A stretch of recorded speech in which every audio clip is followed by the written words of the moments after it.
Hello and welcome to video number 5. Let's talk about video file optimization.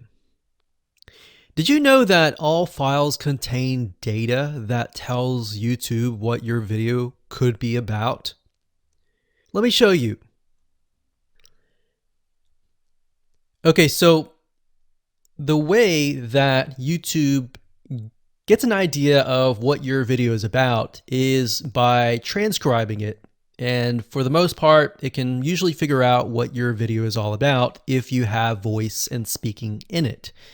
Now, you can go one step further by adding what we call video file metadata.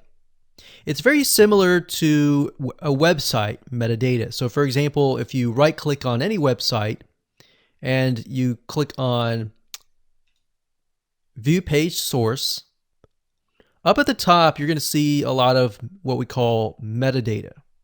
So right here, we can see the name, the title, the description, and all that information. So what that does is it tells Google essentially what your website is all about. So very, very similar in this case of what we're doing here. So what we're doing here is we are taking the video file that you have created and embedding it with more information. So besides the title and description, YouTube will be able to read the metadata inside of your video. So it'll make a little bit more sense when I show it to you. Now, it's really hard to find software out there that allows you to embed metadata, except for a few. So one of them is called Video Converter by Wondershare, and that is videoconverter.wondershare.com. That's videoconverter.wondershare.com. So if you go here and you go ahead and download up at the top, you will be able to embed metadata. In fact, we're going to be using that for this particular video. Now, there are other software out there like the Adobe Bridge software, which allows you to embed the metadata into your video. Now, the reason why I'm using Wondershare is because I feel like it's a lot easier to use. So if you go ahead and download this, we're going to open this here. And what I did was I clicked Add Files and I chose the file. Now, there's a lot of things that you can change about the video, but what we're particularly interested in is this eye icon right here. So click this eye icon or letter I here, and you're going to see that it says name, language, episode name, actors, director, screenwriter, tagline, and description and comments. So what I recommend is you try to complete this as much as you can. So episode name, actors, so that would be whoever is in the video, the director, the screenwriter, which could be you, and then the tagline. What I would do is the tagline be your title, and then the description be your description. So whatever you're going to upload to YouTube, put this as a title and put this as a description. And then for comments, I would put something like keywords. And all you have to do is click save, convert it, and done.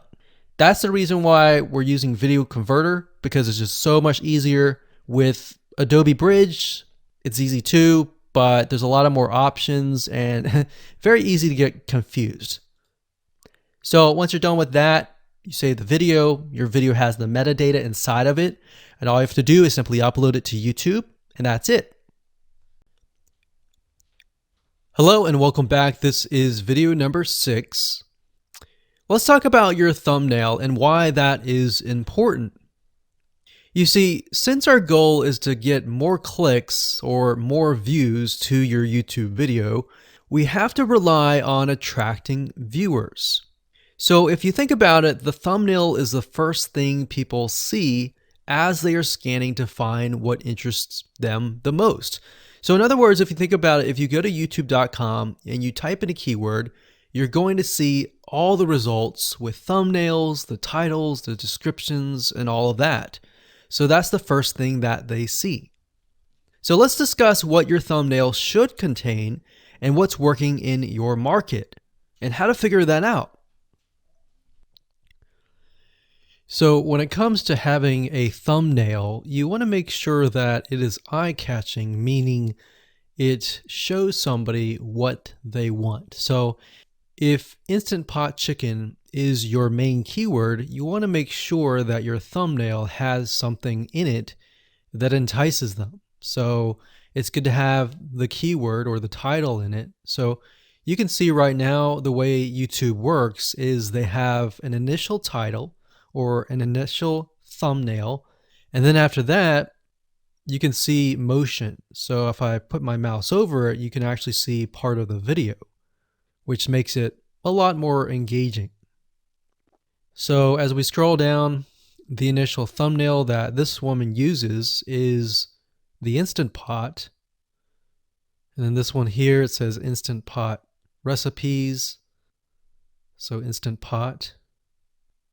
So we can see the ones at the top definitely have the Instant Pot in it, or a word that's chicken, or a picture that has chicken in it. So it fits the keyword. Now, if you're not a professional, thumbnail artist or anything like that, there are different sites that you can use to get these created. Now, bear in mind that you never want to use a thumbnail that is clickbaity or that lies to somebody, because if they click on it and then the video is nothing like the thumbnail, then guess what? You might get tons and tons of clicks and perhaps views, but you're not going to get people watching your video, which is very, very important, which we'll discuss in the future videos. But for now, there are different elements that you need. So what I recommend is you go to a site called creativemarket.com. That's creativemarket.com. There are other sites like graphicriver.net, but over time we've realized Creative Market has a lot of really good designs. So what we can do here is in the search box, we're going to type in YouTube thumbnail. And we're looking specifically for templates that we can use for the thumbnail. So it says YouTube thumbnail pack. Let's go ahead and open that. There's one here. There are end cards, but that's a little bit different. That basically comes at the very end of your video. So we got urban thumbnails, different types of thumbnails. But the reason why I like Creative Market is buying templates for specifically YouTube thumbnails is going to make your life a lot more easier, especially if you can make it professional. The more professional it looks, the more professional your viewers will click through. So if we click on this, we can kind of get an idea of what we're dealing with.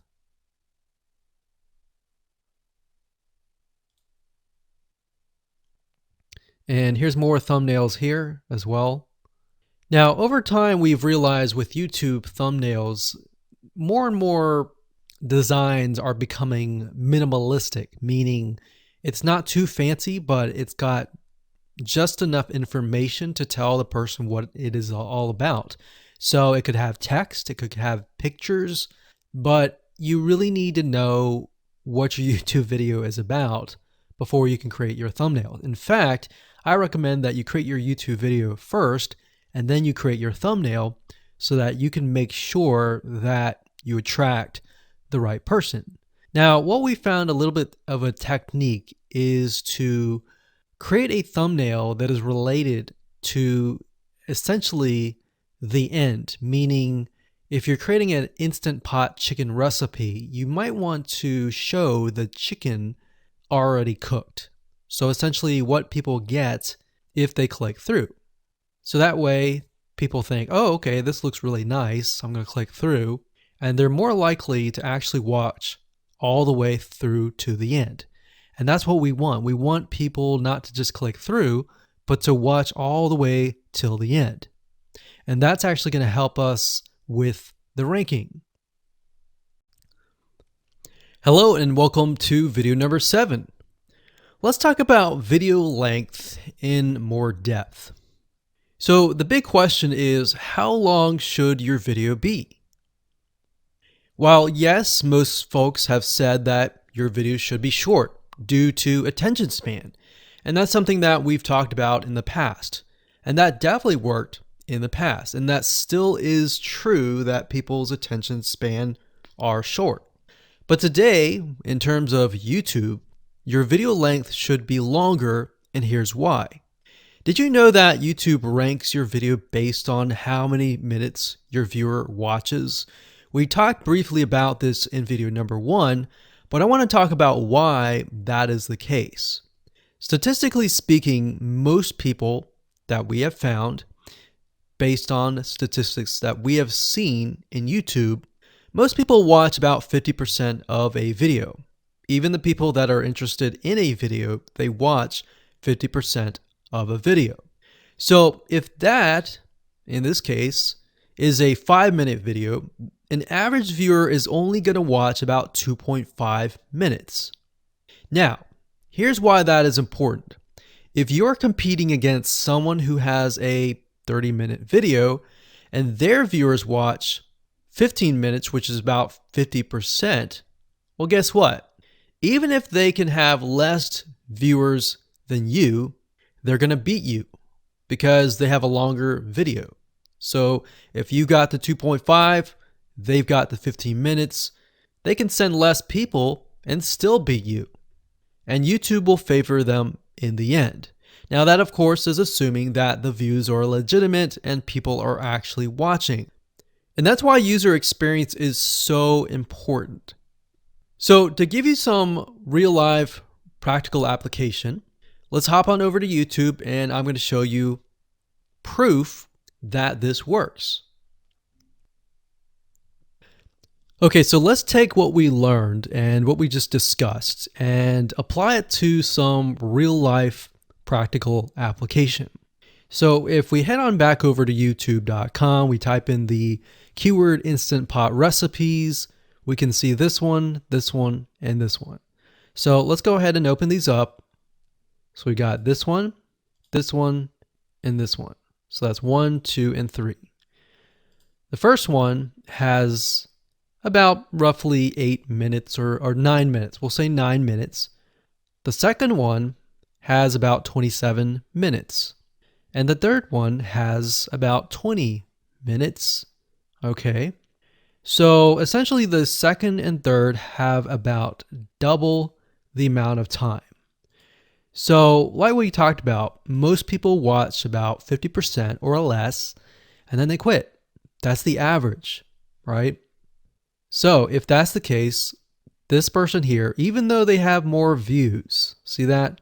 800,000 views, even though they have more views, they're competing with somebody with a 30-minute video. Essentially, it's 27 or 28, but close to 30.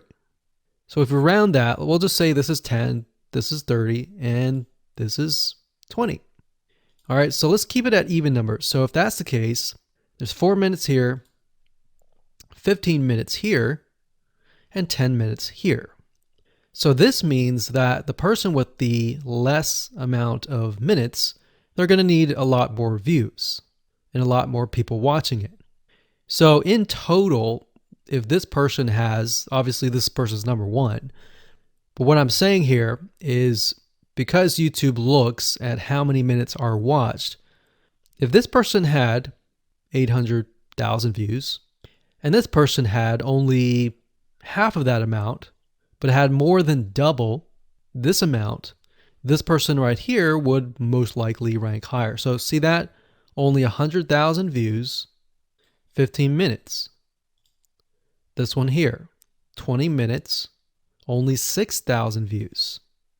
So you might ask, well, shouldn't this be maybe number 1? Not necessarily. If we really look at it, so we've got 800 times 4 minutes, and that's not going to be exact. I mean, we could even take 500. And this is definitely going to be number 1. And this is definitely going to be number 2 based on the information. But this person, because they have a long enough video, even though they have less amount of views, they're still able to rank pretty high. So this is based on one of our YouTube channels, which has over 9 million of minutes watched. And based on that, that's what we've seen. Now, there's other factors like likes, dislikes, comments, and other things like that, titles and descriptions. But that's a big, huge ranking factor because it legitimately tells Google and YouTube, hey, this YouTube video is legit. Not only people are clicking on it, they're actually viewing it. And they're viewing at least about 50% on average. So that's why the video length is important. Now, you don't want to make a long video just to make a long video. You want to make a video that has really good content. And that's the goal. It's not based on spammy backlinks or anything like that.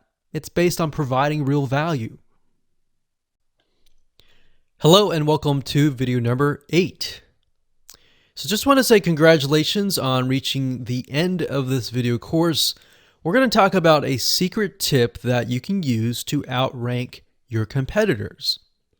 So we briefly talked about why having a longer video was important, right? So one secret tip that we can give you is that what we have found that works is the following. Longer videos in the sense of live streams, which means you get on YouTube and you talk to people live. You have webinar replays and videos where people expect them to be longer. So in other words, people are expecting these to be longer. If you make a normal video that people expect to be 5 minutes and you make it an hour, then you're not really going to hit that 50%. But when you have a live stream or a webinar replay, usually people typically expect it to be at least 1 hour. So because people expect it to be 1 hour or longer, they expect to take time out of their busy schedule to actually watch your longer video. And what we found is these work really well compared to the average video. So let's discuss what you need to do in terms of software or even web applications that you need to create live streams and webinar replays. So in order to create a YouTube live stream, you're going to need to have a broadcasting software. There are many. You can go to YouTube and type in live stream, how to set it up, and there's a lot of videos on that. But this is one particular one that we have used and that has worked really, really well for us. It's called Open Broadcaster Software, and it's free, best of all. And that is located at obsproject.com. So as you can see here, there is versions for Windows, Mac, and Linux. So it's simply as easy as downloading and you can start streaming. So the reason why you need this software is basically what it does is it connects to the YouTube live stream system. And when you're ready, you click record and you're good to go. Now, I'm not going to go in depth on how to use this product just simply because there are so many different options and so many different ways of using it. Now, like I said, the tip is when outranking your competitors to have longer views. This is good for kind of a face-to-face talking head type long video. Now, if you want to use a camera, you can do that. If you want to do something like screen capture, meaning you're going to show your screen, then you're going to want to use something like GoToWebinar. And you can go to gotomeeting.com/webinar to do that. Another tool that we have used, which as of now, it is free, and who knows, it could change. So GoToWebinar does cost money, but it's a nice way to kind of engage with people. So this is the route that I would go if you are engaging with people. If you're not engaging with people and you're simply doing screen capture, there is a tool called Use Loom. Let me show it to you. So useloom.com. Loom is essentially a Chrome plugin, and what it does is it allows you to record your screen. It's super easy to use. In fact, it's super fast. It's so fast that you can literally start recording, and within seconds when you're done, you'll have the video in hand. And you can download the actual video file to your computer really fast. So those are the three options that I would go to, and really depends on the avenue that you want to take. So like I said, create a longer video, but just don't create any content. Make sure that the content is valuable, because you want to make sure that people watch all the way through, or if not, watch at least 50%.